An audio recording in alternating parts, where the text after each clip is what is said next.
TBD, Justin Hunt, it's all happening. Kendrick Lamar's doing interviews again. Makes sense? He's got a lot to talk about. The Element video dropped this week. He's smacking all kinds of heads. He took home a BET award. He's got a tour coming up. You can check all this out on Ambrosia for heads. He hit 2 LA radio stations this week. There's a 35-minute conversation on Power 106 with The Cruise Show. There's also a 53-minute conversation with Big Boy on The Neighborhood. That's Real 92.3. There's a rivalry between these two stations, and Big Boy falls at the center of it. It taught me a valuable lesson.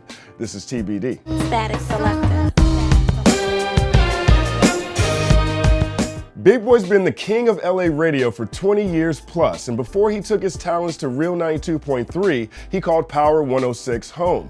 Power was the largest hip-hop station prior to Real's 2015 arrival, and Big Boy's decision to dip didn't go down smooth. Power's parent company, Emis, filed suit in an attempt to keep him from joining iHeartMedia. Emis had the option to match any offer, they said, which they did, they said, but Big Boy still decided to bounce over to Real. The two eventually settled, but this was a big deal with big repercussions. Within a year of Big Boy's move, by the end of 2015, Emis reported a 5.1% loss in revenue and laid off 32 people, while Real 92.3 became LA's new reigning champ, #1 in America's second largest market, and the crowd goes wild, as if Mayweather has just won the fight.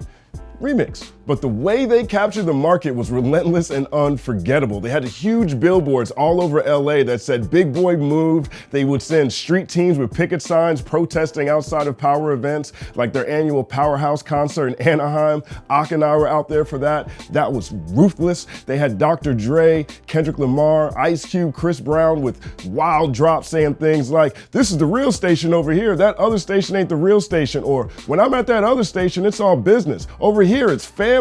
They were just straight throwing shade all over Power. They did this too. Every time any radio jock cut to commercial, the last thing heard was Real 92.3, home of Big Boy hip hop and R&B, which felt as if the station was saying Big Boy is bigger than the genre themselves. They weren't, but they needed to do that. I asked Big Boy about that a couple of years ago. Roll the clip out. When you say it that way, it sounds crazy, but also just with being in the marketplace and having your career with a brand for so long that you had to come with, home of Big Boy. You had to come with Big Boy moved.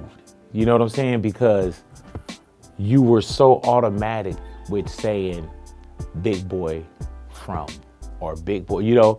It's tattooed in your brain. You do have to kind of bang people over the head. I'll keep it real with you, some of the stuff was uncomfortable. But I had a conversation with Doc, and you do have to kind of set yourself on fire for people to notice. If you're in a room, you gotta scream to get people attention. And I think that's where a lot of that came from.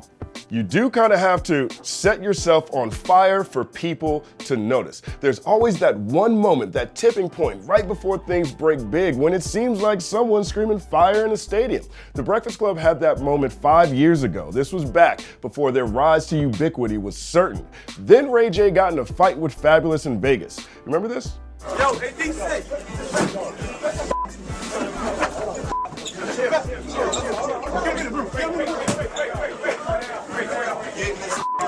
After that incident, Ray J called into the Breakfast Club and aired out Fab all over the airwaves. Here's a clip.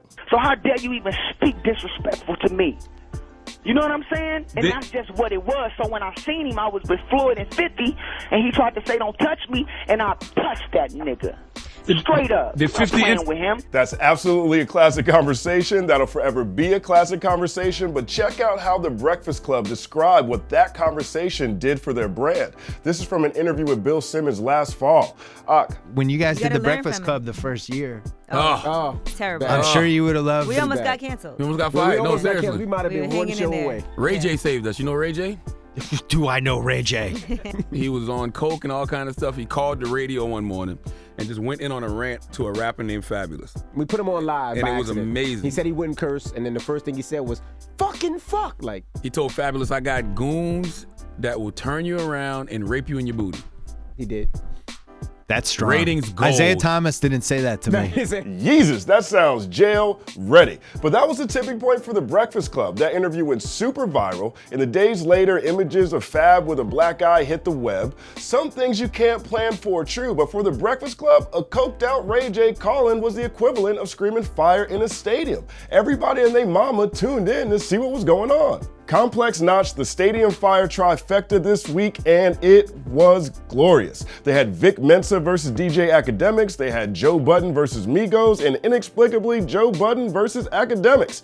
The resolution, sadly, is pretty anticlimactic, no need to regurgitate the details, but all the way up until Academics' energy changed Thursday morning on Everyday Struggle, it was golden internet. If you hadn't heard about Everyday Struggle before this week, you absolutely know about Everyday Struggle now. This one was so good, it reached the coveted ripe for conspiracy theory status. If someone came up to me and told me everything outside of Joe Budden getting checked twice by quality control was completely fake, staged, fraudulent, manufactured by Complex, I might not agree, but I'd understand because that's how important it is to scream fire in a stadium, especially if you're a burgeoning brand, especially these days. Redef published an interesting article about this, the age of abundance, how the content explosion will invert the media industry. It describes how there's more content creators than consumers of content. The era of big media dominating in a traditional fashion is gone, and now the influencer curator reigns supreme.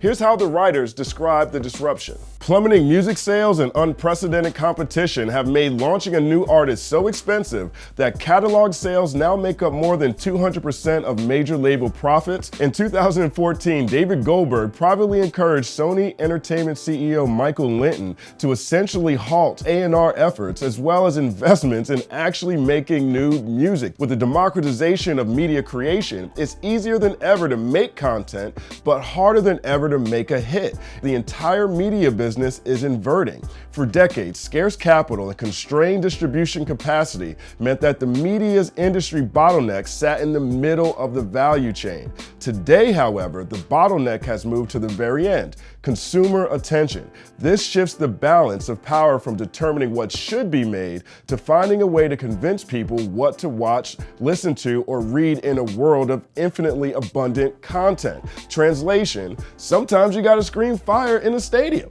Look, marketing isn't a new concept, advertising's been around for a while, but an inverted market means everyone has to push farther to grab attention. It's like we're all Dave Chappelle and Half-Baked having to show our ass to get what we need.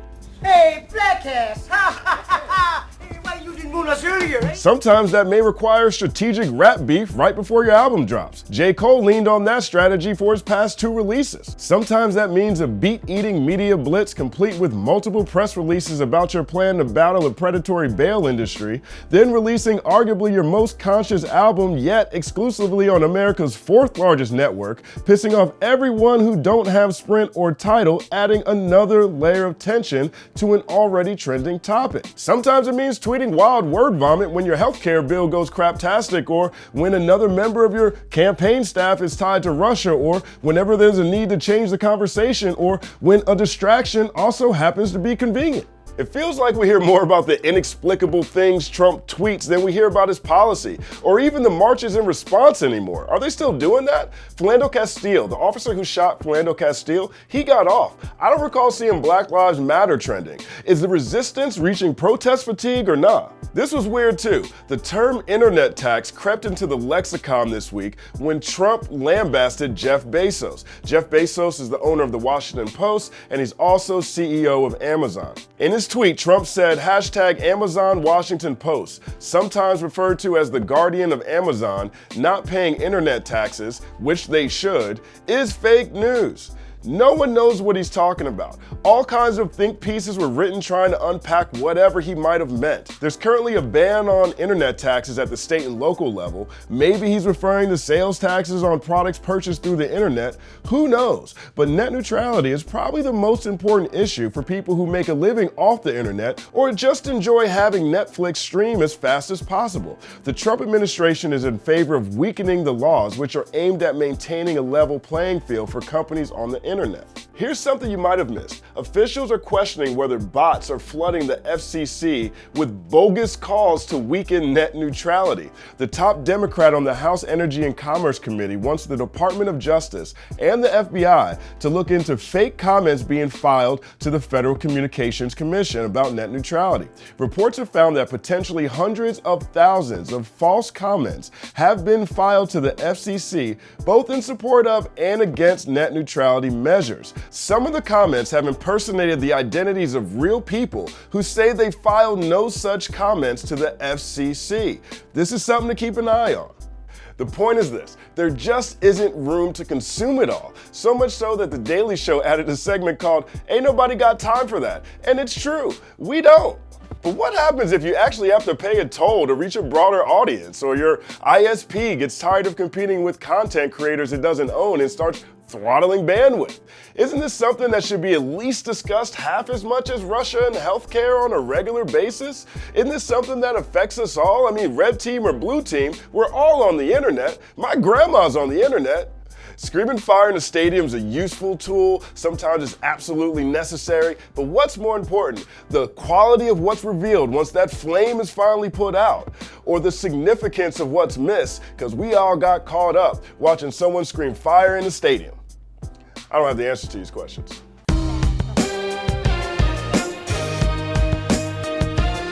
Another Saturday, another TBD. Thank you guys for the support. The channel is growing rapidly. We just crossed 13K subscribers, on our way to 50K. If you like what we're doing, tell a friend, tweet, share it. Let people know what's going down on the channel. Also, happy birthday to Ock's grandmother, Miss Sally Montgomery. She just turned 92 years young, still getting jiggy with it. Also, congratulations to Drea B. Drea B is a watcher of the show, friend to the show. We had a conversation on Twitter this week which inspired this conversation. Dre's about to get her degree in mass communications, so give her a shout out in the comment section as well. There's a lot of important things going on, but net neutrality is one of those things that's at the forefront of everything we do every day. Let us know what you think about that. I also want to talk about this Jay-Z album. We were correct last week in last week's TBD with the assumptions, with the predictions that we made about the project. I'm loving it so far. The story of OJ is my favorite track. What do you think? Leave that in the comments section as well. Like and subscribe to the channel. Follow @TheCompanyMan on everything. This is just a glimpse into the paradigm shift. TBD. Hey, hold up. It's Young Buck.